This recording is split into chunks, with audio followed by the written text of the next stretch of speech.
and the power of J-Skull. Welcome, everybody, to, yes, as Jason said, the power of J-Skull, where we're currently in our second part of our series on talking about Jason the Great. Already, I'm going to say that. Season 1, episodes 9 to 13 today, Jason. Yes, let's do it. I'm ready. Yes, and you know what? We'll just get kicking straight into it because last episode when we left, it left on a pretty big cliffhanger at that point. It did, yes. Did it not? It did. Not all the princes. Bo and Glimmer were kidnapped. Yes. Catra and Scorpia have the sword. They're flying away, going, and the prom is ruined. Things ain't great. Yeah, prom was ruined too. All right, let's see where episode 9 takes us. So episode 9 is called No Princess Left Behind, with Bo and Glimmer now prisoners of the Horde, who also have the Sword of Protection. Adora leads her friends in a rescue mission into the Fright Zone. And I tell you, whenever the army calls their base the Fright Zone, you know which side they're on. I think they'd have a bit of problem with tourism Fright Zone, don't you? No, I mean, how do you sell that, Adora gets out into the world saying, oh my gosh, the Horde are evil. I'm like, you live in the Fright Zone. You should know this. Yeah, they're not trying to hide it. Definitely not. So this episode, the kill squads from the Fright Zone are bad. Yes, honey, they're bad. Is that in your Entrapta by any chance? I'm sorry. That was pretty close. Oh. What are these? I can't do it. She's got this creakiness in her voice that is just so much fun. I don't know the name of the actress, but she reminds me of Wood, I think it is. Well, she reminds me of the actress from Shang-Chi, Shang-Chi's friend. And then she was the voice of the dragon from Raya and the Last Dragon. Oh, I know it's not. And as one word. I was going to say Aquafina. Aquafina, right. Yeah. Her voice reminds me of Aquafina, but I know it's not Aquafina. But I love Aquafina's voice because it's kind of got that youthful and yet creaky, kind of like an old person, which sounds almost insulting when I say that. But to me, it just gives them such a distinctive voice. And I love Entrapta. I know a lot of people don't like her. I love her. I think she's hilarious. I mentioned last week that my introduction to her wasn't favorable. This particular group of episodes that we're talking about tonight, it's completely changed my mind. Oh, yes. And this being the episode that kind of changed it for me is her enthusiasm. But we're kind of jumping the gun a little bit with this one because literally when it looked all hope was lost, all the princesses kind of, or whoever's left, come band together to help save the day. Which it means Entrapta. It means, why am I going blank?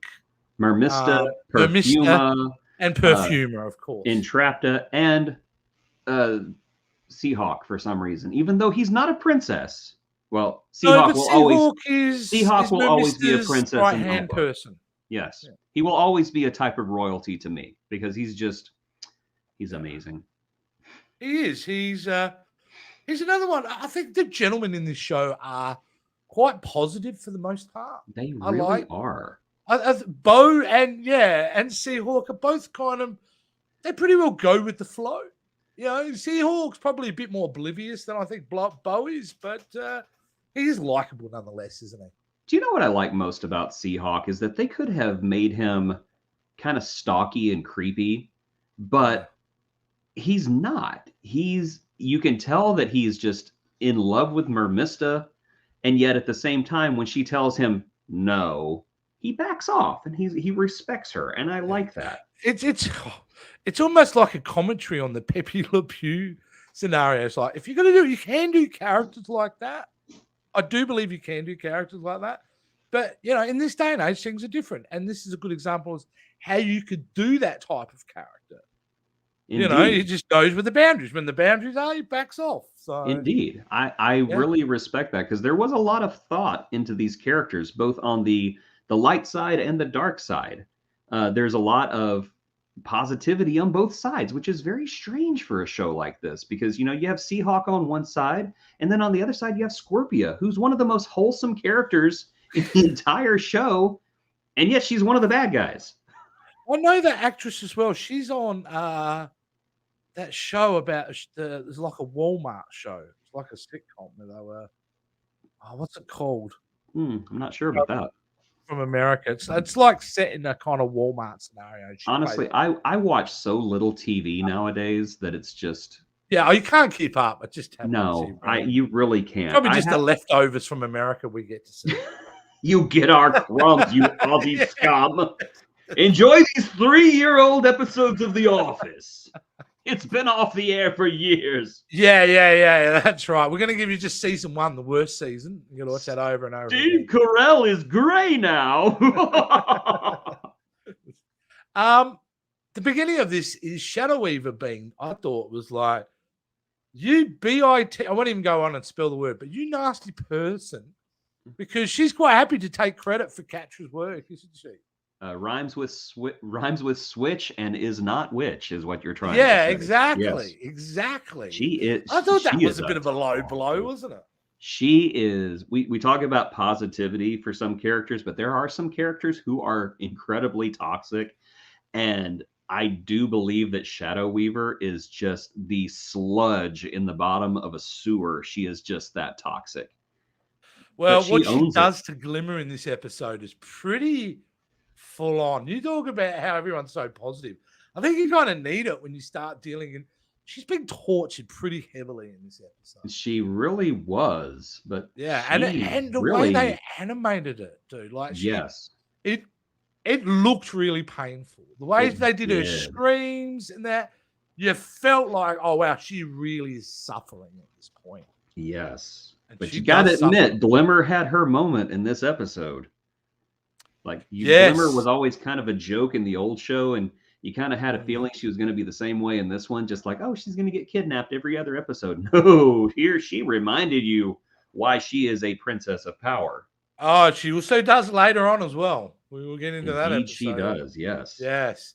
But yeah, no, she does.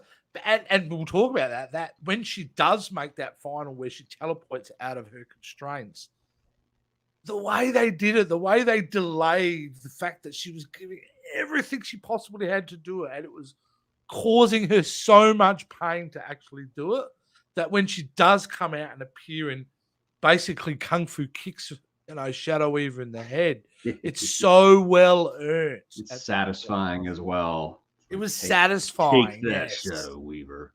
Yeah, that's what you get for taking credit from Catra. Yeah. And did it shock you when Catra gave Adora the sword? It did, but I was also equally shocked that Adora did not say, come with us right then and there. Yeah. I honestly think that if she had, Catra would have come with them. Yeah. But yeah, I remember the first time I watched it, I was like, ooh, because I thought it was going to be like, showdown, Catra with the sword, scraping it along the side, which incidentally, how cool of a visual was that? Yeah, like someone had been watching horror films. Exactly. It was like a Freddy Krueger moment, doing this whole one of these things. But she was ready to throw down, and then she's just like, take it, go, get out of here. Yeah. So she doesn't want her there. She does not want her there.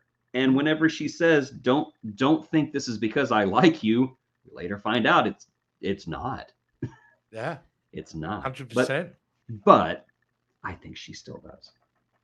I think that's evident. We really get to explore that coming up. So yeah. Can I just go back to this particular moment of this image before we move on from this episode? This moment. This is where I fell in love with Entraptor, because she was so like, here's what I get from her. And maybe I'm spoiling it. Doesn't really matter because we're going to be talking about it. But she operates as a character in the space of like, she's just so eager and passionate about what she does that her fault is she doesn't know social cues or even what's right and wrong because of her obsession with what she does. So in a way, it doesn't, I don't forgive her for doing those things, but it does explain as a character why she does it. There's no malice in her. Maybe that's a better way to put it. No. Everything she does, even later on as we go through, there's no malice. There's just this pure excitement and fascination around technology. That's what she lives for. Although I am not going to claim to be an expert, I'm still going to maintain that the writers wrote Entrapta as autistic, or at least on the spectrum. Oh yes, I think Because that's she, undeniable.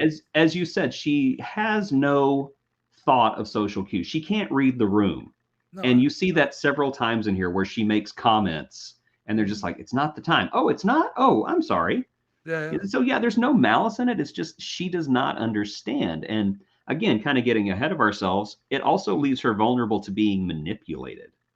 Yeah, Which pretty easy. we'll And go that into is more, but yeah.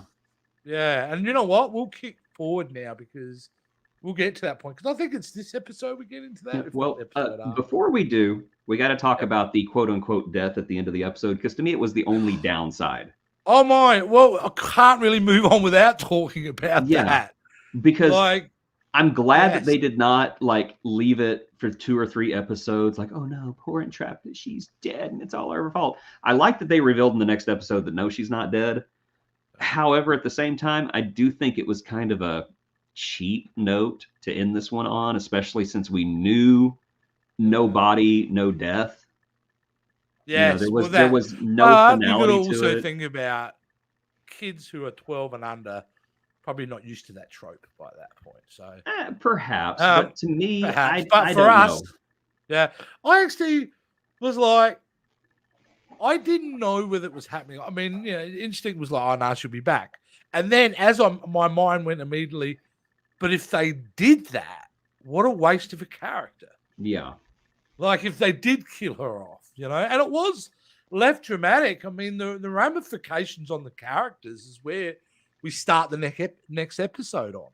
See, to me, I kind of the breaking leg of this episode. Well, I think it was a good episode. Don't get me wrong. I think the comedy in it was hilarious. You know, the Seahawk trying to be an inspector with Scorpia. Scorpia going, that is a where great have I line. seen you before?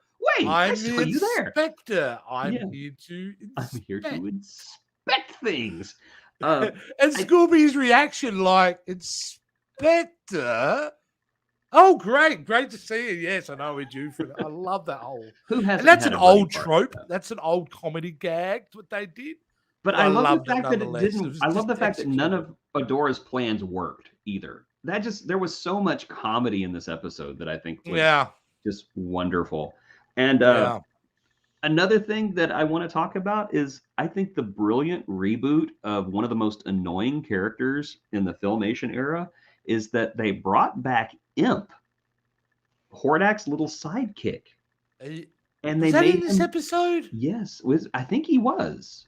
Well, yeah, he appears. He appears in this episode, but I don't really think they do a whole lot with it. Because he's a spy. Yes, he's Hordak's little spy to go around and spy on his own so much sense. And it did, because in the old Filmation episode, you know, he was a tattletale. He'd be like, Hordak, guess what? And in this one, he's just like this little demon guy. That's right. We don't hear him. Yes, which I think is best. If you remember him from the Filmation series, not hearing Imp is best. Yes. Basically, they snarf Imp, which I think is fine.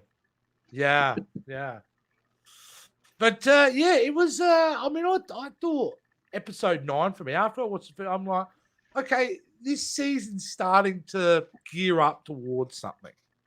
That's where my head was at. I remember watching it. And episode 10, I think that's pretty well laid out with the beacon.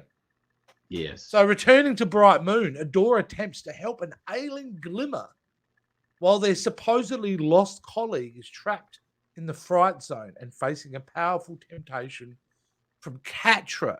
That's the big thing about Glimmer, is that the after effects of her being tortured, something's happened to her. Yes, she's been, I think they called it cursed. She's been cursed.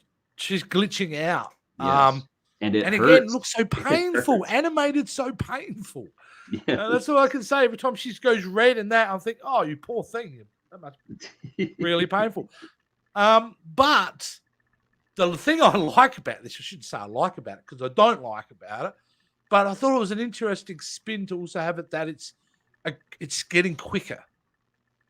Like the times between her spasms is shortening. Yes, there is a sense of urgency to it. Well, yeah, it adds that ticking clock, doesn't it? Yes, it does. So now we've got that extra thing about Glimmer. We're trying to save her. But you talk about some of the comedy in this episode. fantastic bits of that, I thought as well. Indeed. Uh, I think it was in this episode where Bo hugs Glimmer and she glitches. She's, I'm glitching, aren't I? And Bo's holding her, going, "It hurts so bad." Yes. The bit with the Queen, when the Queen goes busting into her room, and they've got these really like stupid smiles on their face, trying to pretend everything's okay. It was the way it was animated, was just. Oh, it was certainly inspired by anime. I mean, the show is quite a lot design-wise. Oh, absolutely. But that was just done perfectly. So, and I love the way that Angela was a mom first and a queen second. You know, it was just such a great character moment for her, and it's really the first time before this, she was kind of I don't know, stuck up person to me. I never really connected with her until she was so happy to see Glimmer back. She didn't even want to gripe at her. She was just like, "Oh my gosh, you're back. I love you so much." I just loved that whole character bit. And then trying to use her bit as the queen to have dinner with her. You know, I'm your mother and I'm also the queen, so I'm ordering you. You can't do that. It's definitely the episode where we get to see her balance being a queen and a mother. And more so, from my perspective, first time we really get to see her be a mum. Yes. Yeah. And it's not the harpy mom. It's a loving mom, which I like. I like that. Because that character you could play that one note, the stuck up stoic queen. Yes. You know, is a character that you could probably just run with that baseline for a few seasons. The fact that they're already adding her depth again. Yes. Quality in writing. And of course, she reveals something very personal to her daughter here. And whenever Glimmer said it was her fault that Entrapta was killed, well, Angela, Angela sent her husband on a mission that got her husband killed. Yeah. So that was a thing, and I thought that was a really good scene. Almost as like you need to take responsibility of the guilt that you feel, or is she saying, "Look, this happens to all of us"? I was a little bit going, "What's she really trying to say by saying that Glimmer, it happens to all of us, so just suck it up," or "I sympathize with you"? That was the one bit I was like, I'm not quite sure what the motivation's there. But I will say, I would just go on around and just say it was wholesome attitude towards it. But yes. Yeah. Anyway, I'll move on. Yeah. She's not evil, all right, Jason. Get it over your head. Don't insinuate that the queen is nasty, because she's not. No, I never thought she was. I just thought she was stuck up. That's all. No, I was actually I was saying that. Oh, you were talking about that. Okay. Yes. You are other Jason. Which is a bit of a problem talking about Jason third person when there are two Jasons. It's so weird. It's weird. Don't be weird. It's the show. It's a weird show. What can I say? I also appreciate the fact that Adora has to learn her powers and that they're not all just handed to her. Because She-Ra, in the original series, basically, Swiftwind gets murked out of the sky, and he's dying, and which was very unusual for an 80s show for a character to say, "Oh, Swiftwind is dying." It's not, "Oh, he's hurt really bad. He may be gone soon." No, he's dying. And she just kind of puts her hands on the horse, and the horse glows, and the horse is like, "I feel better now." And that was just the way everything was handed to She-Ra. This She-Ra's got to earn it. She's got to learn it. So her powers feel like they're always evolving, which they do throughout all 5 seasons of the show. The powers evolve, they grow, and you see she gets an outfit upgrade every few episodes too, which I think is really cool. Yeah, because her first outfit was. Ugh. Yeah, her outfits do get better actually as she goes. Yes, they do. I will say also though, what I like about the fact that she has to train is Adora's frustrated by it. Yes, she's angry at herself at one point in this episode because she hasn't been training hard enough. Sword safety. Yeah. Another hilarious bit is the sword safety thing, is the fact that Bo's terrified someone's going to hurt themselves. Yeah, and the bit where she throws it into the wall and just hear his voice screaming. Does no one care about so wonderful safety? So wonderful. Just perfection. So yeah, some of the funniest bits. And the humor, like it's a real oddity to me how humor, which is it's pretty well telegraphed, most of the jokes in here. But they animate it and time it so well that it genuinely funny. It is. Hats And off to him for doing that. yes, it's lighthearted. You never really lose a sense of the show being lighthearted because later on they do. There are some episodes where they lose all the lightheartedness and they go straight for psychological drama. And whenever they do that, you feel it. You're just like, this isn't funny at all. This is quite disturbing. When you get in disturbing, we can talk about things. There's a bit of disturbing stuff in here, especially a lot of emotional, psychological games being played. And obviously, Indeed. I'm referring to Entraptor's situation. Yes, as I said, Catra is a master of manipulation, and she's learned apparently from the best. Yeah. So she's taking her lessons and she's rolling with it. The princess has become the master. That little moment too when they start talking and they have that scene, and then Catra makes her realize your friends aren't coming back. Yes. Go on, type of thing. And you see Entraptor starting to cry, and that's where you see Catra, like she's got her claws in as such, emotionally. So she's going to make her move now. So we walk past her, and her tail wipes the tear off of Entraptor's cheek. Such a great, and that's where she striked and basically said, "But," and manipulates Entraptor to be on the dark side. So, yes, wonderfully done. I enjoyed that so much.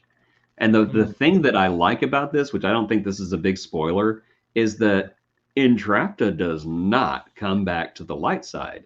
She's in for the long haul. Because I kept thinking whenever I was watching the show, well, when is Entraptor going to realize that she's being used? She doesn't. She doesn't, because she's not conceptualizing what is good and evil. She's in her element. She's distracted.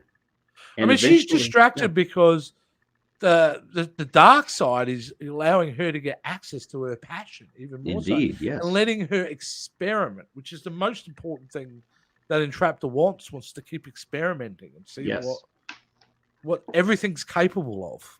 Yeah, and again, no malice. It's just her thing is technology because her thing is not people. Yeah.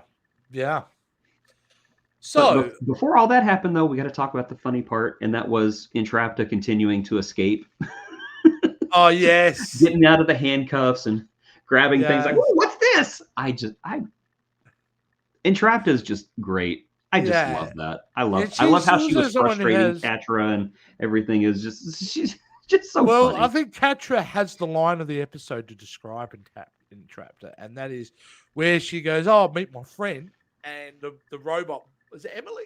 Emily, yes. Yeah, Emily blows a giant size hole in a wall, and then Catra looks at Scorpion and says, "They have no idea who they've left behind." Yeah. And that is so true, because even Entraptor doesn't even realize the scope of her own power. Exactly. Let alone, but Catra does. I think Catra is fully aware of what she could do. Catra deserves to be Force Captain, if you want my opinion. She deserves it. Yeah. I mean, she's been sold the whole, at this point, what do they call it? First one's technology. Yeah, because the first ones. Yes. The first beings. So, Catra's like, "I'll get you all the first one's tech you'll ever need." I also like the fact that the Horde doesn't know anything about the first one's tech or the first one. So, you can really see the advantage that Catra gets on everyone in the Horde in this episode. Yeah, everyone. Yeah, absolutely. But a great solid episode. I really enjoyed it a lot. It really pushed it forward where it needed to go this episode. Is there anything I think we're missing from this? I think we at the end of it, well, we know that Adora leaves to go to to find the beacon. Right? And Catra is, of course, following her because Catra's up to no good. Exactly. She's looking for that sweet, sweet first one's tech. That's right. But we don't see a resolution to Glimmer in this episode, at least, anyway. No. And that's what I also found interesting about the sickness that they give her. Hey, Glimmer, for about 3 or 4 episodes, is suffering through extreme pain. Yes. It's pretty full on that they drag it on that long, but I appreciate it. I think it's great because the resolution feels earned by that point. Yeah, well, that clicking, that that ticking clock, as I was saying before, just keeps getting quicker and quicker and quicker the more you move it across several episodes. Yes. The situation becomes more dramatic in a way. So yeah, let's move on to episode 11. What do you reckon? The beacon, which I got really excited at first because I thought it said the bacon, but this is good too. This is good too. Episode 10 was the beacon. The beacon. The bacon. Yes. That's when we're returning to Bright Moon. Adora attempts an ailing glimmer while their supposedly lost colleague is trapped. So that was the one we've just spoken about. Episode 11, however, is Promise. Yes, Promise. Yes. Yes. Finding each other in the hidden First One Citadel. On their personal quest, Adora and Catra endure the building's security system, even as its holographic system makes them relive their shared past. This is where this show excels. Yeah. It excels in situations like this where it revisits the traumas that makes a person the person that they are. This episode is strange. It's odd. It's very reminiscent of a Star Trek episode. Very much so, yes. But it is brilliant. It is. At this point, it was a standout by far episode. I'm like, they're going into areas with this episode that, wow, I'm blown away with that. I wish that most live action series made for my demographic would do, because I really dig deep with this episode with their emotional journey. It's so wonderfully executed and makes total sense in the laws and boundaries they set up for that universe. You know what I mean? The security system does that in such a clever way. It's not like they've just come up with some convoluted scenario. This all kind of makes sense to me. Yes. And it's still such a clever way the security system works. Just fantastic. But it's Catra's episode. That's what I'll say on that one. It is. Catra is, I say this every time we talk about the show, Catra is such a great character. I mean, these 5 episodes that we watched, it's been so Catra focused. I could watch an entire series about Catra, even at her most evil, and I think that I would still kind of root for her in a little bit, because you do. You root for her, especially after this episode, when you see the abuse and trauma that she had to go through as a child. You want to see her succeed in a very strange and weird way. You want to see her earn the respect that has been denied to her all of her life and get the love of people that, quite frankly, aren't worth it if you really look at it. But it's the only kind of love and affection that she knows. She wants the approval of Horde. She wants the approval of the Horde Act. She wants the approval of Shadow Weaver, even if getting it means sacrificing what good she has left in her. And I think that makes her such a tragic character. Well, the other thing about, which I absolutely love what they've done, especially in these recent episodes, it's a decline of someone slipping to the darkness. In a way, I wish this was like Anakin Skywalker. This is what we got to see. Because it's a slow decline. Everything kind of makes sense. You sympathize with her decisions and why she's done that. You know it's wrong, but, they explain it well enough. And especially in this episode where we get to see a lot of the interactions that she had with Adora as a child, you get to see, for me, I feel like, and I don't know if I'm wrong here, they were really focusing more so on the reaction of Catra to those situations. Yes. And you see a lot of Catra's perspective, which really opened up the story to be rather more tragic, because there's no villain of this piece. It's not even like Adora was mean to her. There was a couple of occasions where it wasn't great, but kids will be kids. But essentially, it was just Adora not understanding or picking up where Catra, what life was really like for Catra growing up. Yes, and being used as like a doll for physical punishment too by Shadow Weaver. Horrible scene. Yes, child abuse. That whole scene in the Black Garnet room, whenever baby Catra and baby Adora are caught by Shadow Weaver, was so terrifyingly written. I mean, even though you know that she lives through it because she's an adult watching this happen, you feel like that little girl is in real physical danger. And Shadow Weaver was terrifying. Just that little peek at her face. Yeah, Was animated in just the most terrifying manner. Her eyeball, and she had like the veins in her eyes. It was like, put that mask back on. This is the Empire Strikes Back episode of this. Indeed. I feel in many ways, because it is like an extended Dagobah, go to the cave, and see yourself type of thing, because it is that extended version of that from Empire. You only see what you bring in with you. Yes. But it's just like there's so many, oh my God, emotional nuggets that you find in this. And like I said, it is geared towards Catra, but Adora's there for so much of it. And we also get to see Adora being, well, it seemingly came across to me that she felt helpless in a lot of these situations.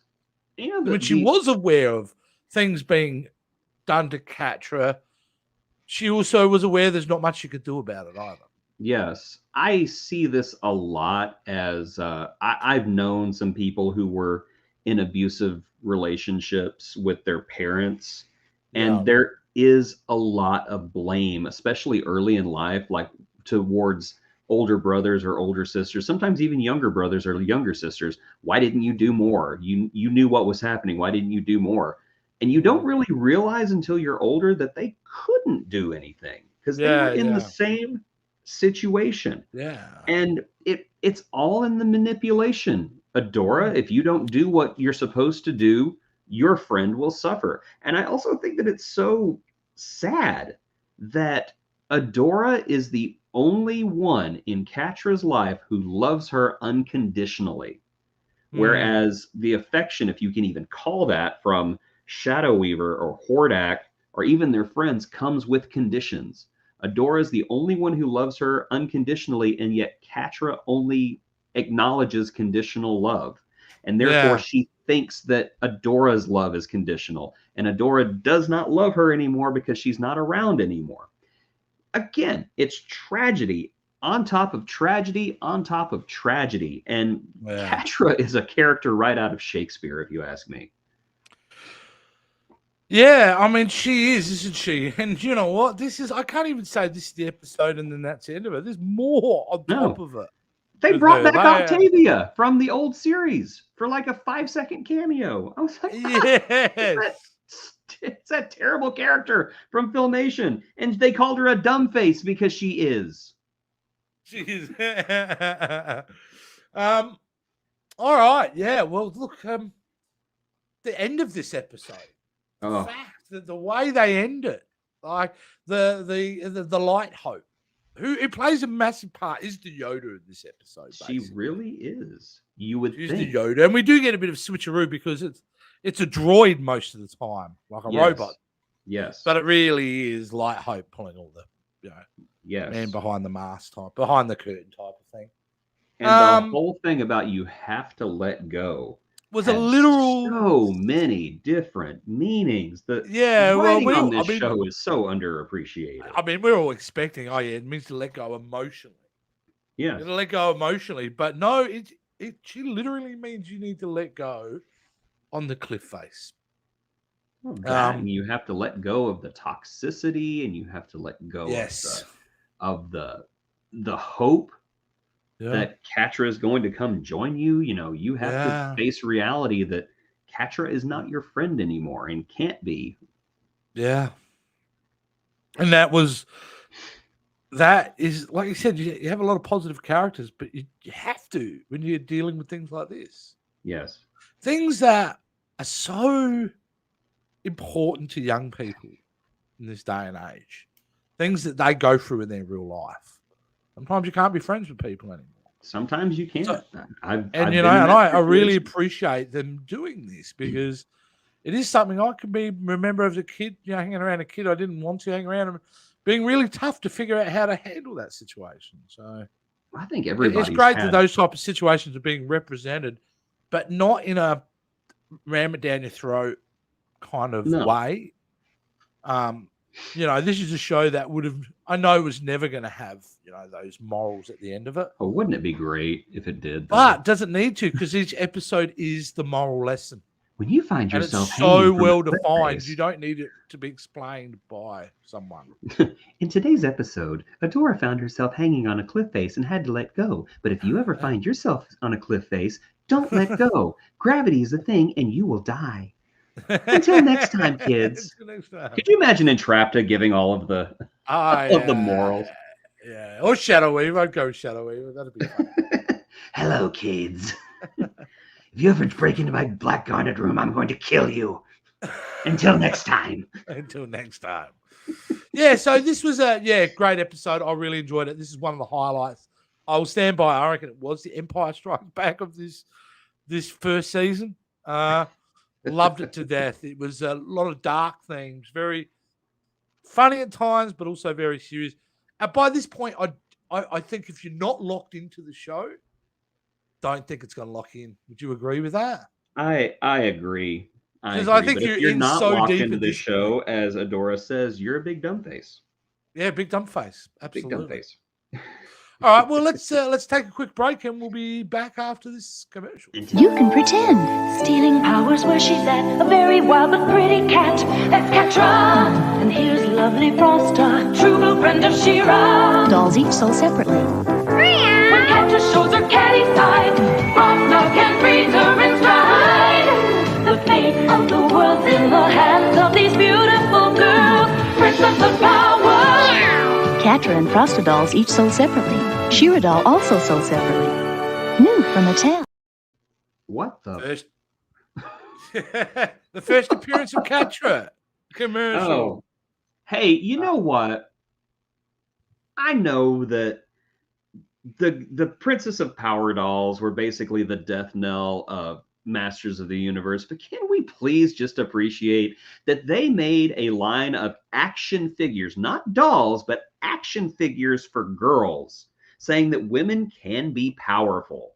Look at this. Holding weapons. These women have weapons. They are fighting each other, and there's not a man in sight, honey. You are a strong, independent woman, and you don't need no man. Exactly. Also, Bo's here. Yes. Now, hi, girl. The porn stash. No, that belongs to Seahawk about now. That show, though, about that show, even though it may seem very rudimentary to us and almost offensive in this day and age, it again back then was doing something. It was in untreaded territory. Yes. So I mean, it was in a way, it's old white men trying to deal with that subject and trying to be better in making that show and the action figures, but it was from an old white man perspective. So yeah, that's why it ended up coming across like it came across. I wonder across the entire world how many Barbie dolls got stabbed by She-Ra. Hopefully, quite a few. This is my dream house now. Stab, stab, stab. Ken, stabbing the side of the pool. I'm running. I'm sorry. Try swimming now, Ken. Did you know anyone who had that big Barbie setup and that as a kid? Like I had an older cousin who lived with us, and she had the Barbie dream house with a little elevator and everything. And I take absolutely no shame in saying that I played the heck out of that thing. Those little Barbie dolls went up and down all the time. Hey, look at this. Barbie's going up and down. I will say a few Gamorrean guards moved in at one point to my of course. I had they were living there for a little cars bit. Were using it as a parking garage. Yeah. The pool. Yeah, the pool ended up becoming an underwater battle scene. Yeah, my own version of Avatar Way of the Water back then. Well, that's the home tree going down right there. That's Barbie's on the side of the pool going, ah! Anyway, let's pull it back. We are now moving on to episode 12. Light Hope. This is a delightful episode. But anyway, Adora finds Light Hope for some answers about her callings, past, and abilities. Even Catra gains power from Hordak. IMDb needs to get their spelling right to carry out the grand scheme to defeat all princesses. I stand by it because I'm too lazy to spell check it. It is straight from IMDb. Either way, they miss out the biggest thing in this episode. the biggest thing in this episode is the introduction of my new favorite character. And that is, of course, Dun, dun, there dun, it dun. Swift Wind. Swift Wind. Swift Wind. Swift Wind. Again, Now, it's taking not a the very horse lame because- character from the Filmation series and just upgrade. upgrade. Massive upgrade. Yes. Straight away, as we find out hilariously several times for this episode, the characters react because it can talk. Yes. You can And talk? not just talk. Yes, I can Not talk. like Mr. Ed talking. No, he's very articulate and, in fact, has a bit of a bit of an ego problem. I think. Just a Anyway. smidge. I kind of sees himself as a crusader for horse civil rights, which I think is He's funny on almost to so me many like levels. Seahawk became a horse. He's a bit, I loved it. Look, who they got, I don't know who the actor they got to do the voice. He's an equine justice warrior. Oh, look, you would never think in a million years you would use the voice for this character. No. And that's why it works so well. Because No. he is so confident. He is so nice guy. But he's a bit up himself. He's a bit of a douchebag, I gotta say. He really is, and he never really loses that douchebaggery as the series goes on, which I appreciate so much. But just like everyone else in this place, he's got a really good heart. Like, He he's does, yes. a good guy, and he's all about saving people and going on the adventure and helping people. But he just wants to know you that he's the absolute best and will let you know several times a day. And he's not wrong in his defense. he's not wrong. He's not wrong. So, after Adora lets go, that's where the episode really starts. Right? Yes. She'd let go. Like, figuratively, metaphorically, emotionally. If there's no other way she could have let go. She just let go. Yep. Adora finds herself in the Crystal Castle. Yes. Meets Light Hope. Meets the real Light Hope, not the robot. Indeed. Yes. Who reveals the history of the first ones and the legacy of She-Ra. Really great exposition here. Talk about She-Ra is a Time Lord. Yeah. But there is some great exposition happening here. And I especially love the exposition about the last She-Ra. Yes. Which was awesome because I might be wrong here, Jason, but did she not insinuate that every She-Ra basically loses control of it at one point in the journey? Or was it just the last one? Let me just say that you are only hearing one side of the story right now. Okay.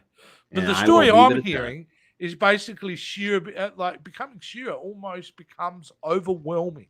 Yes. At one point. And it's almost her exposition in a way has got a tinge of fatalism. Indeed. In the whole thing. Indeed. Because is that not the fate of every hero, is to give their life for others?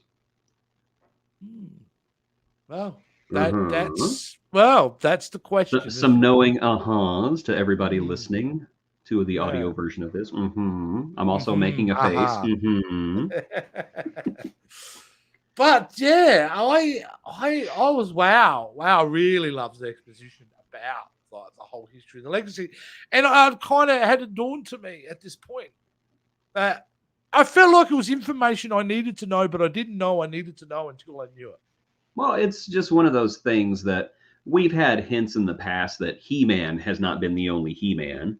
We know that there was a King Grayskull, and we know that there was a Hero and other versions throughout Eternia's history. Why not She-Ra? Why not have more than one She-Ra? And I also liked, I don't know if you caught it, but the fact that Etheria is in basically a starless dimension called Despondos. Yes, I did. Yes. So yeah, I mean, it doesn't belong there. It doesn't belong there, and it's the reason why the last She-Ra basically, she's responsible for that. Yes, she is, and that's also a reason why nobody really knows beyond the fact that it's a password where Eternia is. And I think that that is a very clever way to kind of take Eternia out of the equation because they weren't allowed to use it beyond just the mention of the name as a password because DreamWorks didn't have the rights to Masters of the Universe. Yeah. And you know what? Even if they had the rights to use Masters of the Universe, like this situation, I think is probably better off because it forces them just to deal with what they've got. I agree. I agree. I think that She-Ra stood better on her own without He-Man. Not saying I don't want to see the character meet He-Man sometime in the future.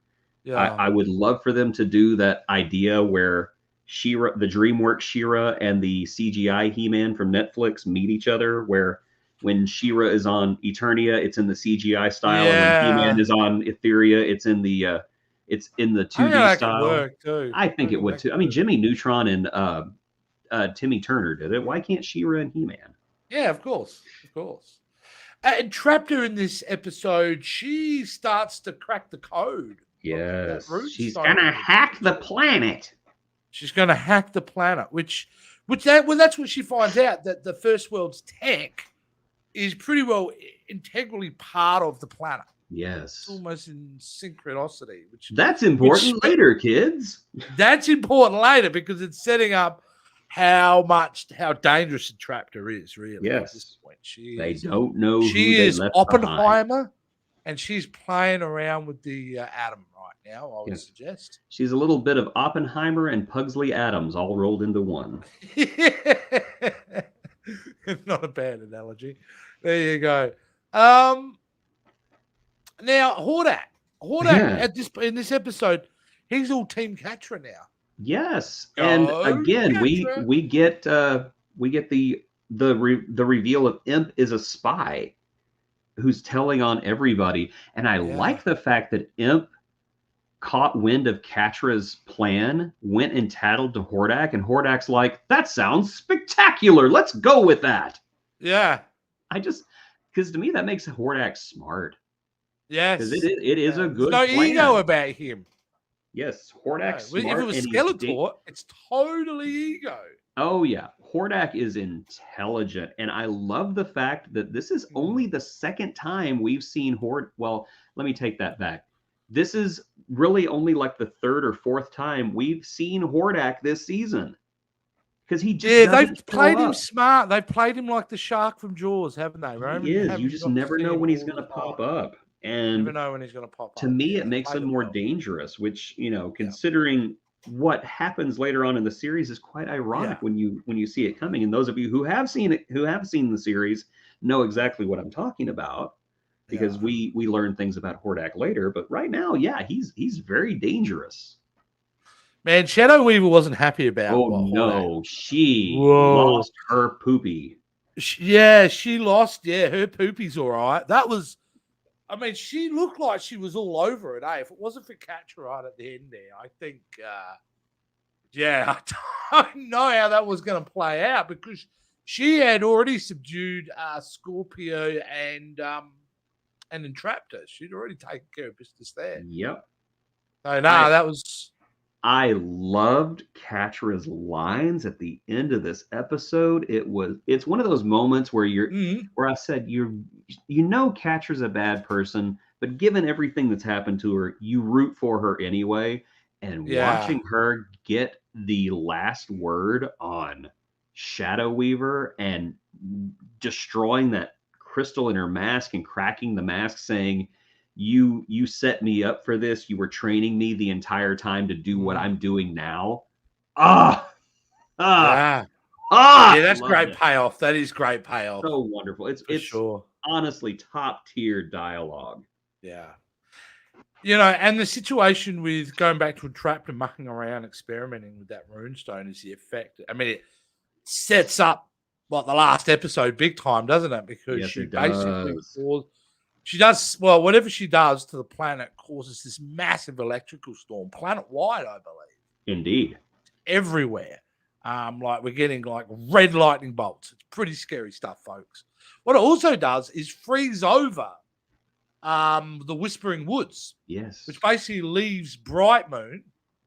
Mm-hmm. Right there. Bright to be Moon. attacked. He'll be like, Struth, who comes the emus? I have no idea what you just said, but that sounded very Australian. It's a reference to the Emu War. Oh, yes. I forgot you guys lost a war against birds. Yeah. They're crafty, quite clever, and they run really fast. And they have machine guns. What up, mate? I don't know what sounds emus make, but from now on they go. Hey, look, all I'm saying is hard to get a headshot at an emu.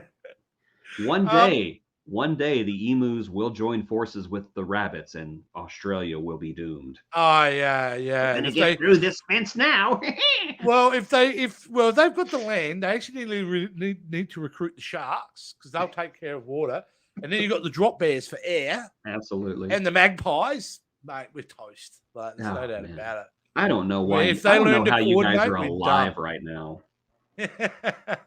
Now, yes. So it's frozen over, and Bright Moon's exposed, ready for attack. Like, that's pretty full on. And we leave the episode with Swiftwind, the incredible, charismatic, charming, and dedicated Swiftwind, with Glimmerbow and Adora flying there. Really, aren't they? Yes, they Were are. they? Or did they discover it in midair? That's what I'm trying to remember, though. I think they discovered it in midair, if I'm not mistaken. Yeah. So, and that's where the kind of episode ends for Ep 12, which was a great, penultimate episode for the series. It was a really good one, Yes. It set everything up. Like I said, Shadow Weaver's meltdown was awesome when we got to see her face. Terrifying, also. Yes. Yeah, terrifying. Again, just wonderful.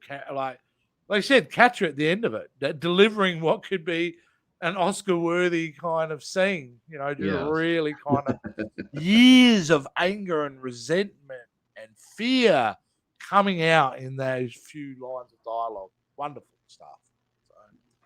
And that moves us on to the final episode of season 1. Yes, the Avengers Endgame episode. Which is, of course, the Battle of Bright Moon. Powered by the master plan to defeat the rebellion and conquer all of Etheria in darkness, Catra lays siege to Bright Moon with only She-Ra and the Fractured Alliance in her way. Pretty full on. And Indeed. It's wartime. Yes, it they ain't is. mucking around in this episode. No, We've they got are a lot not. of ground to cover. Indeed, we do. What did you think as a final episode? Well, actually, I don't know what ask what you think because you've seen it before. You're probably more interested in what I thought. It's really hard sometimes to stick the landing with a final episode. When it's done well, it's memorable and it's great, and we can't wait to the next season. When it's done poorly, it's very disappointing and meh. Thankfully, this was an excellent Indeed final episode. If there is anything about this series that I admire the most, it is the planning that went into it so that every season finale is a banger. Every single one. And I think that they hit their peak in season 3 because the season 3 finale is just absolutely incredible. Yeah. But all of them, every single one of them are just top tier episodes. And when you're done with them, you're just like, whoa, that was amazing. And this is absolutely no different. This sets the bar right here. Yeah, it must be then, because this is all obviously the only season finale I've seen so far. But everything was tied up very well and also expanded to me, gave us very big hints with where we may be heading next season. I, so proud of Glimmer in this episode. Oh, she really brought it, didn't she? She. I mean, she's the GOAT in this episode. She's MVP. I love how she took her glitching and ended up turning it into a weapon at one point. That was crazy to me. I actually have to pause and go back and go, what just happened? But it made total sense because she just reversed, something it was about in her head, but she was able to reverse it. And can we also talk about Angela in this episode, who not only shows that she's a mom, not only shows she's a queen, she is a warrior also. And God, I felt for her trying to protect. Yes. I mean, she was just giving it everything, and nobody was coming. She was alone. She knew she was alone, and she knew she was the only one to protect the opal. And so she was not going to let anybody touch it. Yeah. And boy, I just loved every scene she was in, just the strength and desperation that she showed. I loved it. I just love it so much. Yeah, because it really was a battle fought on a couple of fronts here. Yes, it was Angela keeping the runestone safe, and then you've got She-Ra, Glimmer, and Blow leading a defense. And then we have what was the name of her name? Netira? What's her name? Natasha. She tosses nets. Great introduction where she's just like embarrassed by her own name. Like, it's in she's embarrassed about her power, which is in her like. It's like, my name's Natira. I throw nets really well, which kind of sets you up to thinking it's a lame power. Okay, that's just a throwaway joke. Yeah. No, it's a legitimate power, which comes in and becomes very handy and saves the day a couple of times in this episode. Indeed, it does. And of course, you also got Spinnerella, who's also got some really awesome powers. And I got to stop for just a minute because this is something else that I like about this show. In the old Filmation series, and I know that they were limited by budget and character models and everything, all of the female characters looked the same. They all had the same body, almost the same face. There was lots of conformity there. With this series, though, you see body shapes of all types. You see, skinny girls, you see plus size girls, you see all kinds of body types. And I love that so much because it shows that anybody can be a princess, and it doesn't matter how you look.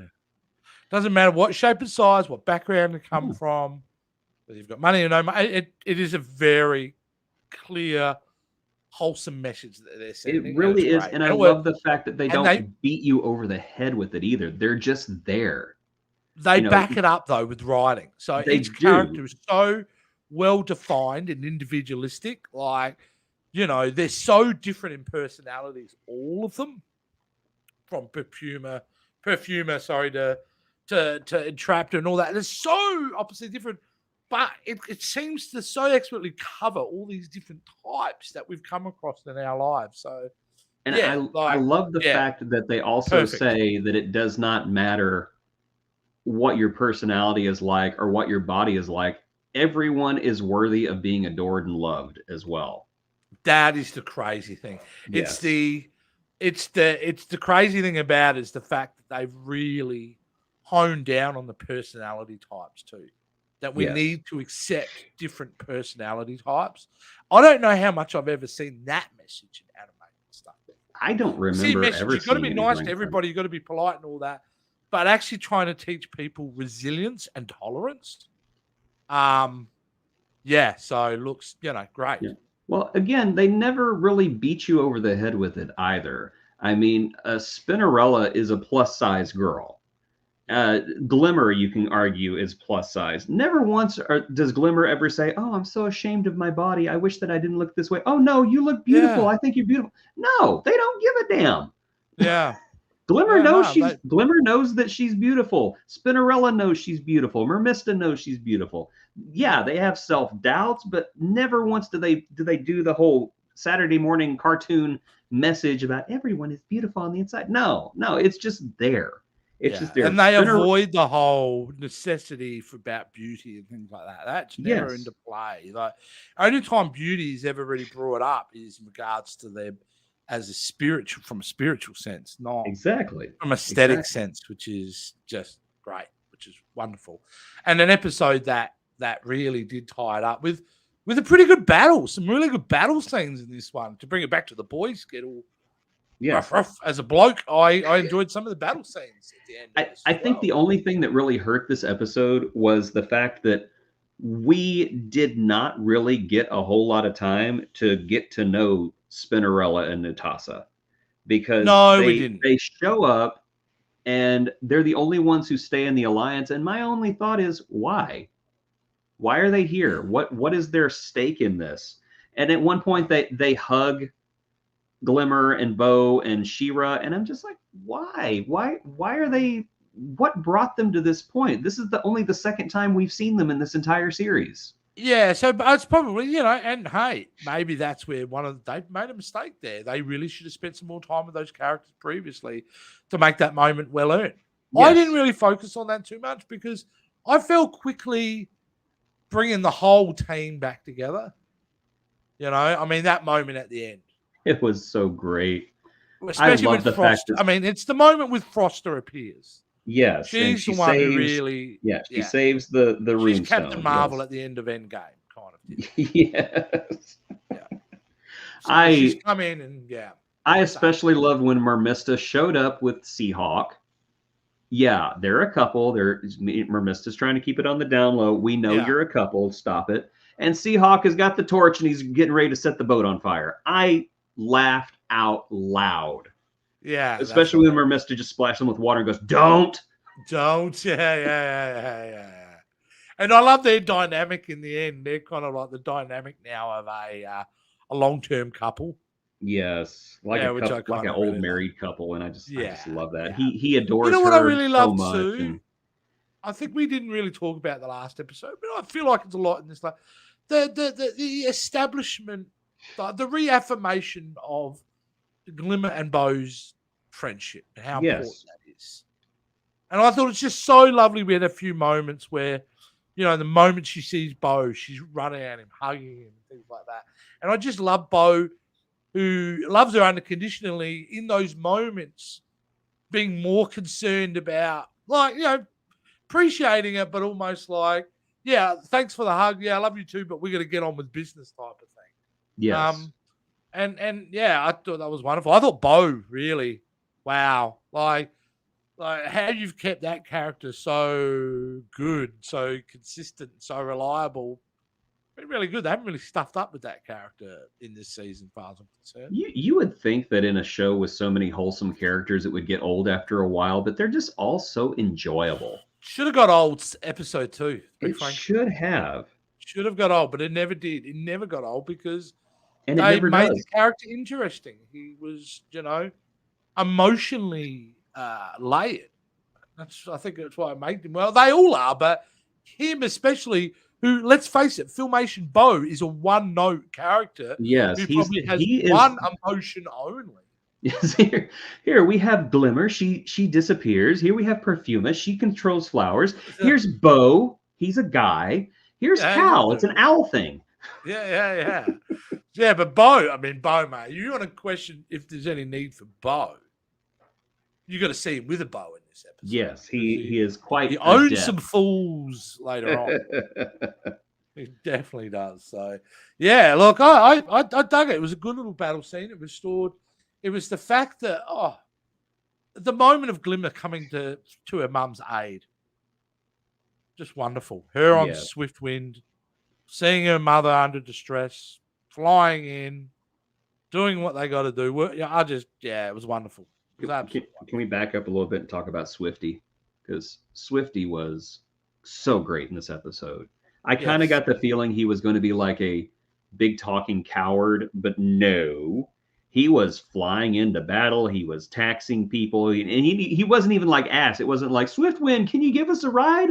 It was, get on my back and let's go. Yeah, he's running the room at that point. Oh, right? Yeah. This is what I really love about his person. Like I said, he on the surface is an egotistical douchebag, but no, he's the real deal. He is loyal, he is strong, he is a leader, and he genuinely loves the people around him. I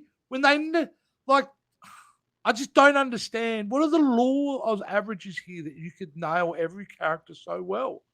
Like to me, it's such a unique thing to see in a show where the characters are so well defined and, given layers and are given really strong personalities. It's just, it's weird to me. You know what I mean? Generally, giant ensemble cast, you pick out your couple of favorite characters and to the rest. My suspicion is that the writers of this series had everything planned out all the way up to the last episode. And I think that is how they were able to basically capture lightning in a bottle and not introduce any bad characters. And even later on, they introduced characters And you're just like, I love this character. I've only known this character for one episode, but if anything happens to this character, I'm going to set everything on fire. You know, this show originally aired in 2018, correct? Yes. So, and it finished up when? This year? I think last year, if I'm not mistaken. Last year. I So could that's be wrong. 2021. So in 3 years, they produced over 50 episodes of the show, 5 seasons in 3 years, Yes. which is unbelievable. So you're Yes. right. To pull off something as momentous as that in the way of just animation output over that time period on what wouldn't have been Simpsons money or Family Guy money. Oh, they, no. They would have had a budget. Ooh. Has been like really impressive. And you're right, it's probably the reason why it wasn't polluted with poor storytelling, because you know they had a mission, they had a story, and really didn't have time to let it degrade. They had to get it right, and they got it right, and keep moving to the next episode. Yes, and I appreciate that kind Yeah. of forward thinking. I appreciate a show that is well thought out and doesn't make things up as they go. Are you listening, Star Wars? I hope you are. No, Still not bitter didn't about the that, Star though. Wars series finish after Last Jedi? That's what I think. Yeah, Anyway, sure. how do you feel about Shira basically pointing her sword and bringing all the magic back into the runestones? I thought it was great because she did exactly I what thought it was Light Hope appropriate. said she would do. She Yep. brought balance back to the world, and she healed Yeah. her friend, and she did Oh, how everything that beautiful. was expected. How beautiful is that moment when they're all touching each other? Because they're kind It of was great. all their It was energy great. with the sword. Yeah, Yeah. yeah. Talk about a And- sense of community there. That was Yes, beautiful. and I gotta give props also because, as I said at the beginning of the season, Shira's outfit was oof. Now it's like oof. Yeah, I like the armor. It looks good. Yeah. Absolutely. Yeah. And I like Glimmer's armor, and I liked Bo's armor. I thought that they all looked really good in armor. I was just like, hey, this is kind of cool. There was one of the real strong moments with Adora here where she gives up hope, right? She literally gives up hope, that one, right? She's on her knees. She's almost like, I'm sorry, I can't, all right? And this is just before Froster comes. I love that moment. Yes. I love that moment because it felt like a real moment. Yes. And it's not a moment we would expect for such a heroic character. Well, But it was such she a has to beautiful earn it. moment. She has to earn everything, and nothing's Ah. handed to her. And anytime, So good. anytime that somebody's in that situation, they're going to feel the same way. It's like, Yeah. I can't do it. I can't do what Yeah. I need to do. Yeah. Makes her human, and I like that. Yeah. That She-Ra is more of a human than a god, Yeah. and I think that is one of the great strengths of this series. Yeah, I absolutely agree. Yeah, she's it's been a wonderful first season. What I was going to say, I remember watching when we watched the first 2 episodes and going, oh, I dig it, I get it. Like I get it. I don't think it's really made for me, but I get what they're trying to do, and it was an enjoyable couple episodes. I'm glad I watched them. But at this point, and you were kind of alluding to it, and I feel like this is just the beginning of tapping into this storytelling that is way deeper than what it seems like on a surface level. And in these past 5 episodes, I think we got for me, I felt I got an introduction to that. Yes, into and where this show is only capable of gets going. better. Well, we're going to find that out next week, Jason, when we start going through season 2. Now, season 2 has a whole of 7 episodes. So, Jason, guess what this means? We're going to knock the whole season out. We're going to knock a whole season out, Let's my friend. So do it. next week, I'm ready. we're going to be doing season 2 in its entirety, Jason. And I, for one, can't wait. I will be. It's a great excuse to watch this show. So I will Absolutely. be digging right deep into it. I'm I ready. think yeah. But before we do that, we're not finished here yet because We're not. we're going to move on to our favorite segment, Jason. Oh my. And that is casting call. And if you Yes. can't tell, we've picked, well, I didn't actually. This was Jason's choice. Jazz. Raz, you mean? Raz. Jazz. Jazz is a transformer. We'll be What the back hell are with you talking about? the power of Transformers. Raz. Oh, Madame Raz, yes. Madame Raz. Again, So, one of Raz, the sorry. one of the most annoying characters of the Filmation series turned into one of the most enigmatic and fascinating characters of this season because Madame Raz shows up a total of once this season, and she's You kind of said something memorable. when you mentioned about her. She goes, "You're not gonna, you'll go back later and you'll start to go, oh my god." She said, "This is kind of." You're right. Even in this season, Oh yes, she was Mara. laying the stones far ahead. There is an episode later on where you see things from Madame Raz's point of view, and it's so revealing, and you're just watching it going, "Oh, oh, oh." Okay, very cool. It's great. She, when you talk about rebooting characters, is this like a hole in one? This is next level hole in one. Yeah, like They perfection, like a reboot. broke the mold. It can't get Yeah, much better than this. but she's an interesting character to make, and it would be a lot harder to do this if we were watching the original Filmation series. It It'd be a would, lot yes. harder to Because Madame Raz in the old series, she was like a silly old witch that you would find in like a fairy tale. Yeah, it looked like a leftover from Ralph Bashki's Lord of the Rings, to be honest with you. Yes. Now, with Carol Channing's voice, it sounded like, yes. how daring my. Hi, Shira. I'm the dumbest character in the show, and I know your secret. Along with that owl over there. I found a perfect balance with her, though, this iteration. Yes. The way that she did her character. I love the mystery of her. Oh, and you can tell the fact that she's playing the senile, crazy old woman when she is absolutely not. Or is she? Is straight out of the Yoda playbook, and I'm appreciative of it. I think it was a brilliant choice. One of my favorite lines of the whole season was she goes on and explains to Adora what's been happening, what she needs to do in her path for enlightenment and all that. And then you just see a shot of her walking into her house going, who was that girl? Like, I just love how they played that. So even as the audience, you're going, wait, is she a crazy old lady who just happens to have some wisdom but forgets everything? She's not. Or is something else going on that you don't even know about yet? Yeah, well, that is absolutely viable. But yeah, look at her. She's a particular type of character, and I love the way they've drawn her, designed her. And we had to decide, of course, the president of Hollywood gave us all this money to make the She-Ra movie. Indeed, because they do that kind of thing. Now, this one, I'm going to say this week, Jason, I'm just going to put it out there.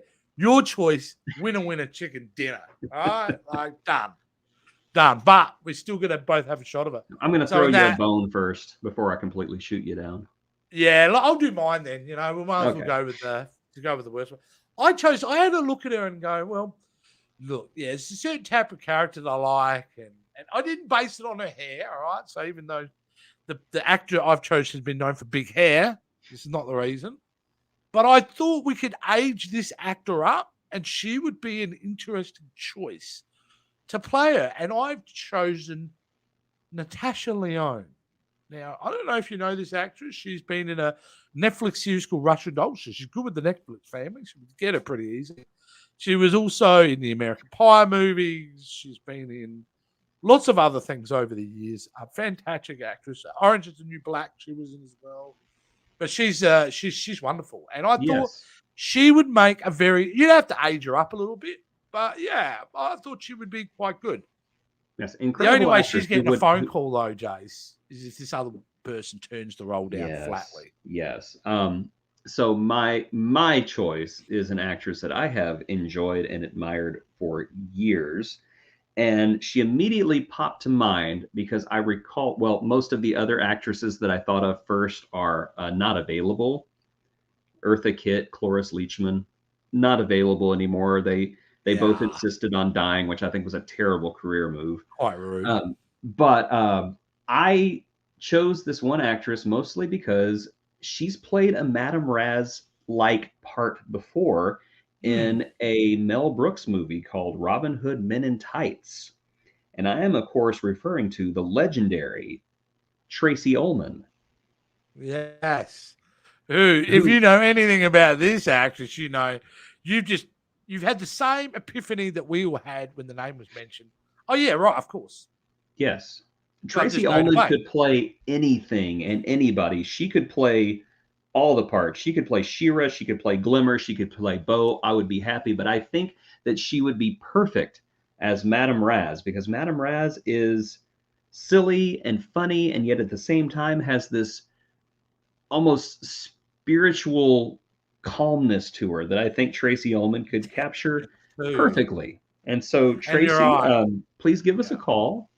We would love for you to be on this imaginary product that we're making up. We won't even make you read for it. We will send you an offer.